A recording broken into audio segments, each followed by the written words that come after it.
I don't know what you want me to say. I'm tired, okay? Nintendo bad. Let's talk about this for a bit. 1998. The middle, sorta, of the 5th generation of video game consoles. Kinda an awkward era. Actually, scratch that. The entire 5th generation of video game consoles was incredibly awkward. You're telling me this shit's supposed to be Mario? Alright. 1998 gave us the Nintendo 64 Expansion Pak. It looked like this. You take the standard jumper pack out of the console and swap this in. What did this thing do? Well, it only provided the system with an extra 4 megabytes of RAM!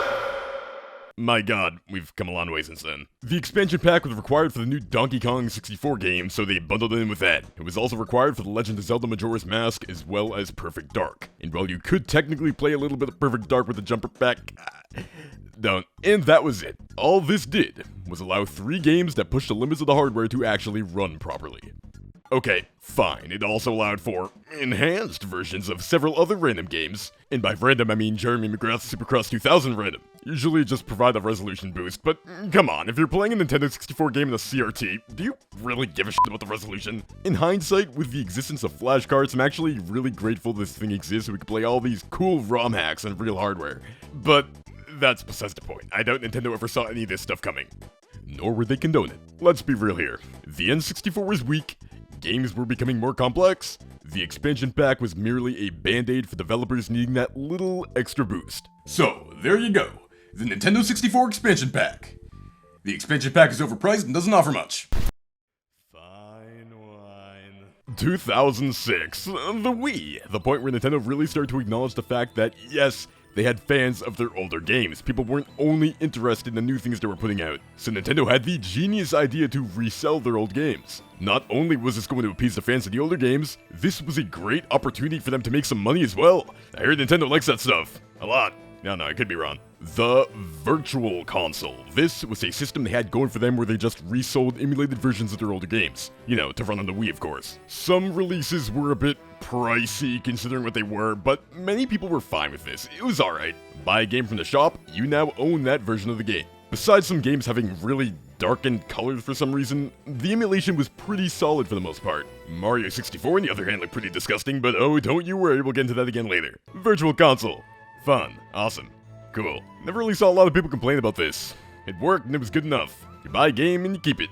Nice. Nintendo kept the Virtual Console thing along with the branding going for the rest of the Wii's life, the 3DS, and the Wii U.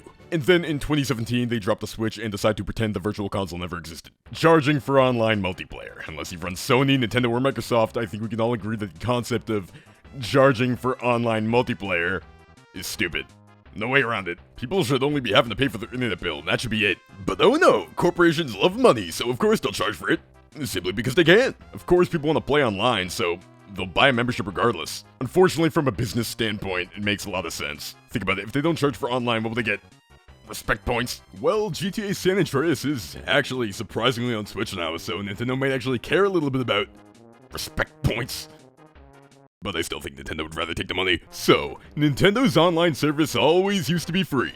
Wow, how generous of them, you might be thinking if you know nothing about Nintendo's history with online gaming. Friend codes. Do I really need to say anything else? Yeah, Nintendo's always been behind with this stuff as if they're stuck in the early 2000s. I feel like Nintendo was more than well aware that their online stuff couldn't even compare to the competition, and all hell would break loose if they tried to put a price tag on that garbage. You know how you walk into a fancy restaurant and get a free peppermint? Think of the peppermint as the online service and the fancy restaurant as the console and games you're paying for. What a weird-ass metaphor. Yeah, I know, shut up. Anyway, it's now early 2017. The Switch was coming, and this thing looked so cool, dude. While everyone was drooling over Breath of the Wild and Mario Odyssey, we had some philosophers in the back wondering how online will work, and if they will continue the Virtual Console or not. Maybe even offer more consoles past the N64, like the GameCube. Surely, this thing had the power to do that. Unfortunately, Nintendo stated in their pre-release announcements that the Switch will eventually require the purchase of a paid online service. Oh lord, first Microsoft, then Sony, now Nintendo. Well, this can't be all bad, right? They must be creating an actual quality online service now, considering they feel comfortable enough to put a price tag on it. Oh boy. I sure hope. Good news, however, was that online multiplayer was free up until the service launched, and that wasn't until well over a year after the release of the console. Albeit, they wanted the service to drop in late 2017, but they had to delay it. But either way, that's cool, I guess. Maybe it's so they can show off their new online technology, show how much they improved in this area. Right? In September of 2018, Nintendo held a Direct where they talked about the online service, which then released 5 days later. A Nintendo Switch Online overview trailer. Nintendo Switch. Wait a minute, Mr. Kaons, you're lying to me. This was uploaded during April of this year. Yeah, let me explain something to you real quick. This video is notorious for being re-uploaded several times by Nintendo, presumably in an attempt to clear the dislikes. Yeah, that'll work. Yes, I know the re-uploads are actually a bit modified to show off the new stuff, but I still think they do this, even if only a little, to clear the heat. But obviously, that's not how the internet works. Think about it, they're all boomers running this shit. You load it up there, now you unload it! More games, more features, more fun. Are you sure about that? So we're introduced to the little jazzy Switch Online theme song. This song is now embedded in my brain and now pisses me off simply because of what it's associated with. Okay, hear me out. I may be overthinking it. I'm probably overthinking it. It comes off as kind of passive-aggressive. Hey, here's this little upbeat jazzy tune for a shitty online service. Also, this stupid happy Mario animation shit to go along with it is just as passive-aggressive, I feel, if not worse. I genuinely think if they cut the animation, the stupid music, and just went, here's what you get, here's our prices, now suck it up, people wouldn't care as much. Even if only a little bit. It just seems like they're trying to sugarcoat it. For lack of better words, this is cringe! Mario then hits some blocks to show you the 5 features included with the service. Rather, allow us to introduce 5 features included with your membership. My what? Membership. You! So here's what you get with your, membership. Mario staring at Luigi with a globe in the background, 2 NES controllers, a cloud with up and down arrows, a Toad holding a smartphone, and a question mark block. I've always wanted one of these. Online play. We got the Mario pals here playing Splatoon. You can play compatible games together online. No way! Just like this? Okay, so the NES games. Here, we finally get introduced to Nintendo's new method of distributing their old retro games. Yes, the Virtual Console is dead. No more buying games and actually owning them. What are you, crazy? You get to rent these games! It's like a digital blockbuster! But in 2021, they were able to implement online multiplayer here for these games, which is kinda neat, I guess. Next up, save data cloud. So, Luigi's playing the Switch, and then a thwomp comes down and destroys it, and his save data flies away, personified with the Black Ops 2 UI font. So, yeah, kinda obvious what this is. You can back up your save data. Cool! This should never be locked behind a paywall! And now, one of the most notorious features ever. The Nintendo Switch Online smartphone app. This, in 2021, is still baffling to me. I can't believe they even bothered. So, in order to use voice chat, you guessed it, you have to use an app on an external device. Alright, of course we can all agree this is silly. If I didn't know and was unaware of the competition having built-in voice chat and I had to guess which console this smartphone app voice chat thing was for, I'd think either Xbox or PlayStation. But no! The smartphone app is for the Nintendo console. You know, Nintendo! The same company who made these obnoxious commercials trying to market their products to kids. You know, kids! Little kids! You know, little kids and their smartphones. Actually, I don't know anymore. I see kids who look like they're 7 with their own phones and never run about, so maybe it's normal now that literally everyone has a phone. Only OGs will remember these reflective iPod touches. And lastly, you get special offers. As you should for paying for this service. Whoopee! Okay, and at the end they finally reveal the prices. Monthly for $4, tri-monthly for $8, and a year for $20. And if you have a family membership, you can get a year for $35 and include up to 7 other people. Alright, I'll be honest, these prices weren't that bad. $20 a year while the competition is charging the price of an entire AAA game for a year, but either way, Nintendo, nor Sony, nor Microsoft should even be doing this. It's greed, and there's no other way around it. They just put up an unneeded paywall simply because they can. Also, Nintendo's online service still doesn't even come close to Sony or Microsoft's, but $40 difference. I'll give him a pass for now. I obviously can't show you the like-to-dislike ratio from the original upload, but I'll tell you this. It was bad. Shocker. Other people also realized this shit's lame. For reference, here's the ratio on the latest upload. Switch Online kinda sucked, and one of the big reasons as to why it sucked was because of the whole demise of the Virtual Console. NES games! Renting NES games! That's all we got! Oh yeah, and I think the fact that the online barely worked was also a big reason too. And now, of course they couldn't just put the entire NES library of games that were going to eventually release out at launch. This is Nintendo we're talking about here! They slowly drip-fed more games onto the service to build up some hype. You know, hype. Hype for games that are over 3 decades old. Also, NES games. NES games! That's all we had. The previous home console said NES in addition to SNES, N64, the Wii U even had DS and GBA games. In this new console, we get NES games. And honestly, most NES games have aged incredibly poorly. They don't really hold up whatsoever. They should have at the very least given us SNES games to go along with that. Well, they did, eventually, an entire year later. Yes, part of their plan to build up hype for these ancient games, of course. And once the SNES app was out, yes, they drip-fed more games onto the service again. Oh man, I'm not gonna lie here, SNES games are good, okay? It's definitely one of my favorite retro systems ever. This, in my opinion, kinda justified the price they were asking for. Think about it, you didn't need to pay for any of these games individually. You got to play them as a bonus for the online service. But these are still old games, and this doesn't even compare to what the prior consoles had to offer. Nintendo, your console from 2006 was miles ahead of whatever the f this is. You guys okay? So, okay. They seem to be following this pattern where they add a new console to the online service each year, right? So that must mean in 2020 we'll be getting Nintendo 64 games, right? What? No, you idiot! The closest thing we got to that during this year was a sloppy, emulated version of Mario 64 on the $60 3D All-Stars collection. Meanwhile, the evil fans were able to decompile and rebuild the entire game natively for PC and have it running on every other platform to ever exist. Okay, Nintendo, are you even trying anymore? At this point, people were starting to doubt that we'd even be getting Nintendo 64 games because Nintendo is Nintendo and Nintendo does a lot of Nintendo things, and this sure would qualify as Nintendo thing, but Nintendo 64 games were bound to come to the online service eventually, right? Correct, actually, but that wouldn't be until another entire full year. Late 2021.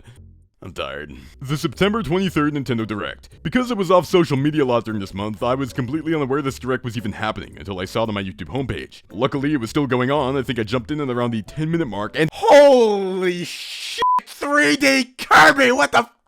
This was actually awesome to see and incredibly surreal. I was at the point where I didn't even think they'd ever do it. This is almost exactly how I picture the 3D Kirby game to look too. Wow, that's awesome. We'll have to talk about this another day. In my opinion, this Direct was one of the best I've ever had. We're getting a Mario movie with Jack Black as Bowser.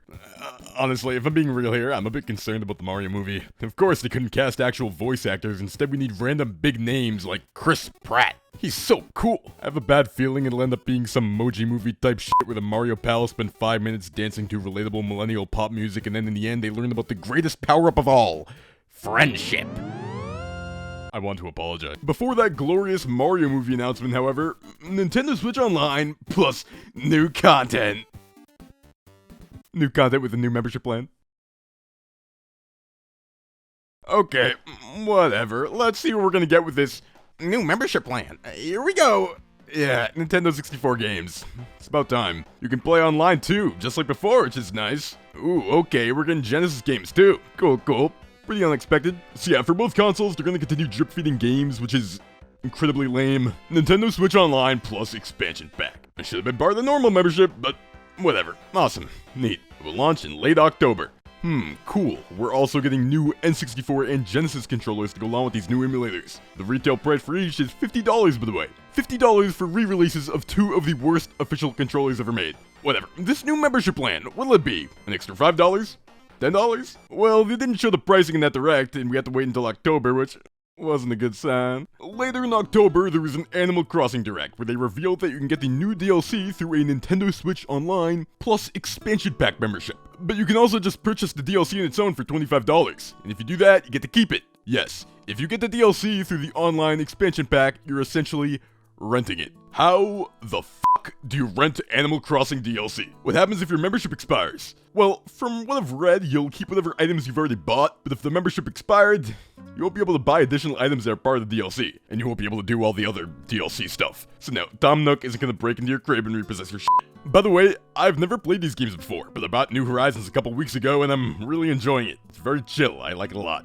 Good game from what I've played so far. A bit addicting though, so, Oh yeah, and the same day as the Animal Crossing Direct, they dropped the overview trailer for the Expansion Pak. Holy shit! So, in this trailer, they show the Nintendo 64 and Genesis games being played in the service. Yeah, I know, I've seen. All the normal features here, yep. However, you can't rewind N64 games. I wonder why. Do you think it may be because they didn't know how to implement it? I don't know, that might be a stretch. Animal Crossing DLC included. Yep, I know, I've seen. And finally, the prices. Oh boy, here we go. $20 for the normal membership. Yeah, we know. $50. They were really fucking with us here. They had the price of the normal membership on screen for a little over 10 seconds before the expansion pack price came up. I feel like they enjoy this. They definitely get a kick out of this. They must enjoy the reactions we give them because they know suckers will pay anyway. Family membership is $80. Yep, of course. The backlash was extreme, as you saw, and rightfully so. The service was set to launch in 10 days. Now, of course, I can't really form a proper, objective, fair opinion on all this nonsense without experiencing it for myself, so I had to buy it. I'm one of those suckers! Don't worry, I haven't forgiven myself either. Man, this better be the best Nintendo 64 and Genesis emulation I've ever seen if they're charging $50 a year to rent these damn games. I, too, reside in Fantasyland. I didn't hear any complaining really about the Genesis emulation. If there were problems with that, that'd be hilarious, but I guess Nintendo's not that incompetent. Genesis was just a little bonus, it felt like. You wanna play Genesis games on your Switch? Just go buy the Classics Collection, you'll actually own the games. The Nintendo 64 emulation was what everyone was dying to have here. And it fucking sucks! Who would have ever thought? So it seems like this emulator was based on whatever N64 emulation stuff they had going on with the Wii Virtual Console. How do I know this? Why do I say this? Well, here we are, back to Mario 64. While the colors are more vibrant, the HUD looks gross again! Do they not see this? It looks so bad! It's like they went to Photoshop, selected everything, and contracted the pixels. God, it looks like shit! And to make it worse, after you get a star, get booted back to the hub, when it shows how many coins you got, the sprites look normal for a brief second, and then everything is back to looking like shit! Anyway, yeah, this seems to be a direct rip from the Wii Virtual Console version, so they're using the standard NTSC ROM here. Good news is, it's not the Shindo version, of course. Yay, we can finally BLJ again. Mario doesn't sound like Mickey Mouse and the load times don't suck ass. But why they just import the 3D All-Stars version is beyond me. Who the f*** knows, man? Do they really consider this a remaster or something? Because if so, that's sad. However, just like the Wii Virtual Console versions of the games, if you're in Japan, I have some bad news for you. You'll be playing Shindo again. However, you get Rumble! Who cares, man? The fact that they were too lazy to somehow implement the Rumble from the Shindo version onto the international release is also pretty funny. So in 2021, it's still a Japanese version exclusive. It really feels like Nintendo doesn't give a single f*** anymore. So as I mentioned, I bought the expansion pack to test it for myself. Are people exaggerating? Is it really that bad? Let's find out. Genesis, fine, as it should be. It's a 16-bit console from 1988. The Animal Crossing DLC successfully downloaded. Impressive. And now, Nintendo 64. Alright, so first off, important to note that you can play both the NTSCU and PAL ROMs of these games. This was obviously implemented so you can play in the other languages these versions had to offer. If English is your primary language, please don't willingly play one of these. Unless, of course, you're British and get offended when unnecessary U's are thrown to words. At least we get proper free healthcare. Quite sad, innit? I wasn't able to do any of the online stuff like Mario Kart 64 online because, of course, I don't have any friends who bought the expansion pack. Nor do I have any friends, but I did test the game for myself to see if the experience was really that bad. So, let's start off with my personal experience on Mario 64. The big one. While it's clear Mario 64 here was based on the Wii VC version, that doesn't make it equivalent. Besides the colors being fixed, this shit is far less playable. Input lag. Time to talk about the input lag. Oh man, if you couldn't already tell by me having a CRT box still hooked up next to all this modern equipment, I'm not too big of a fan of input lag. Hell, I even found the NES and SNES Switch Online emulators to have pretty bad input lag. Nobody even complained about that, so considering people are complaining about this, it must be atrocious. And yes, it's atrocious. You may think I'm exaggerating here. I don't even find this playable. I can't play this. Of course, I have CRT bias and most people in 2021 no longer have that.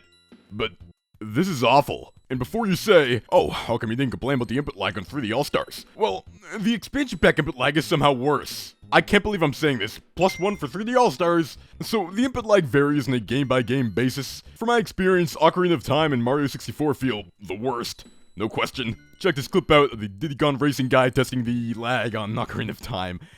Christ, I thought I was slow responding to emails. But I want to keep talking about Mario 64 for a bit, because on that game is where I noticed another problem. Another big problem. A problem that would be so ridiculously easy to fix. It just baffles me that they didn't think this through. The controls! No way to remap them in the emulator. And what they give you is jank as hell and does not feel right whatsoever. And of course, the control scheme for Mario 64 is different from 3D All-Stars. Nintendo must be smoking some serious shit.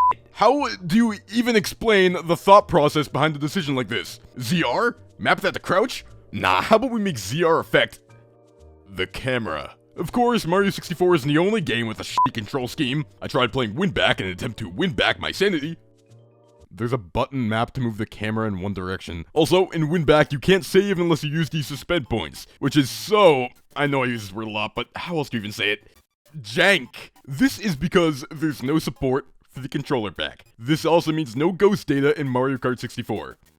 This is f***ing hilarious. Input lag, shitty control schemes with no practical way to change them. These are pretty big problems. But now we have to talk about the emulation itself simply being god-awful. Yep, it sucks. For a long time, N64 emulation has widely been considered pretty meh, but Nintendo turned it from meh to bleh. There's a lot of small inaccuracies like poor texture filtering, some debatably larger ones like the occasional weird artifacts, but one game in particular is so unbelievably fucked, it's laughable. Ocarina of Time. Probably the most wanted game of the service next to Mario 64, and it's fucked. I'm gonna be honest here, nothing surprises me anymore. You know ZFG, the guy who's been running Ocarina of Time before Dream fans were even born? Well, as expected, he messed around a lot with OOT on the Switch when the expansion pack dropped and immediately started discovering no shortage of issues. Holy shit! OOT on Switch is so bad it might actually be worse than Wii U VC. Yep, this is something I've noticed as well. Having experience from Wii VC, Wii U VC, and of course Switch emulation, I'd have to agree that the Wii Virtual Console, from 2006 might I add, is the best, followed by Wii U VC, and then Switch. Nintendo has only been getting worse at emulating their own games. Honestly, the idea of a multi-billion-dollar conglomerate only getting worse at emulating hardware they created is so absurd, it's actually kinda impressive, I'll give them that. And then this. Probably the most infamous screenshot to come out of this expansion pack clusterfuck. For comparison, here's a screenshot from an actual N64. The fog is completely broken, the reflections are completely broken, and that water is no longer water, it's rocks. Can you believe this shit? Neural created a video going in depth on the shitty Switch N64 emulation. He shows some input lag comparisons, highlights other wacky emulation errors, and even managed to recreate this garbage scene on PC N64 emulation. If you're interested in learning more, definitely check his video out. He explains this stuff way better than I can. He seemed to have a lot of insight about this stuff, and I had a couple questions I need answers for, so I reached out to him. He then provided me with a link of some more funny shit he didn't include in his vid, so I'll do the honors and show you. The link led me to a timestamp of a past broadcast of Fig02 messing with Ocarina of Time on the Switch N64 emulator. He disabled the Lua scripts one by one in order to see what the scripts were trying to cover up. Lua scripts? What are you even talking about? Well, because the emulation was so bad, Nintendo resorted to using Lua scripts to try to cover up the lag and slowdowns. Lua scripts. They're on some Roblox shit. I don't think I really need to explain further. Rather than improving the emulation, they use tacky, makeshift workarounds similar to what you'd see from fan emulators in the early 2000s. Problem is, it's no longer the early 2000s. It's 2021. And this isn't a fan emulator. Also, check out this funny instance of the broken fog where Ganon just disappears rather than fading away. Bye! And lastly, I'll leave you with this creepypasta type shit.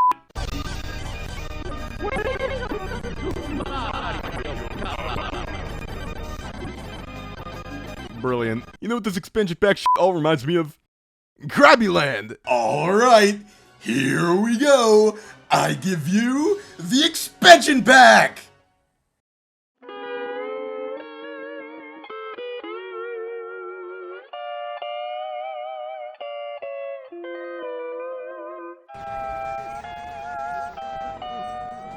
Oh yeah, and about the Animal Crossing DLC coming along with it, they should have just made it permanent after you buy an online plus expansion pack membership, just like how it would be if you bought it separately.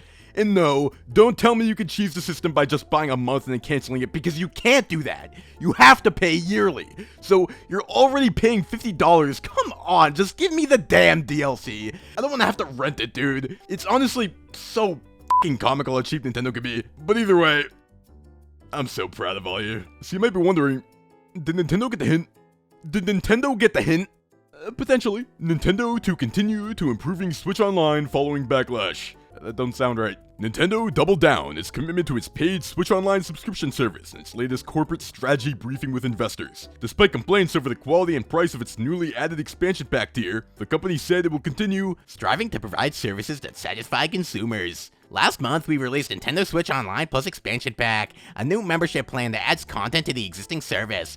Nintendo wrote in the briefing. Going forward, we will continue to improve and expand both Nintendo Switch Online and Nintendo Switch Online Plus Expansion Pack, striving to provide services that satisfy consumers. Then Nintendo goes on to flex their online membership count to sort of prove that, see, People like it, but no, Nintendo, everyone hates it. A lot of people want to play your games online. You have to pay this toll in order to do so, whether you like the service or not. When you put a paywall behind such a basic feature like online play, people are gonna pay it. Just how it works. But anyway, they seem to sorta acknowledge the fact that people aren't happy with what they're doing here. Of course, they're not going to downright say it. Yeah, we kind of fucked up. That would freak out investors. They'd never do that. But, I'm glad they seem to be well aware. And I assume this only because their sales numbers were lower than they were expecting. I somehow forced myself to buy the expansion pack, test it, and I can confidently say it is as bad as the internet is making it out to be. I genuinely feel scammed.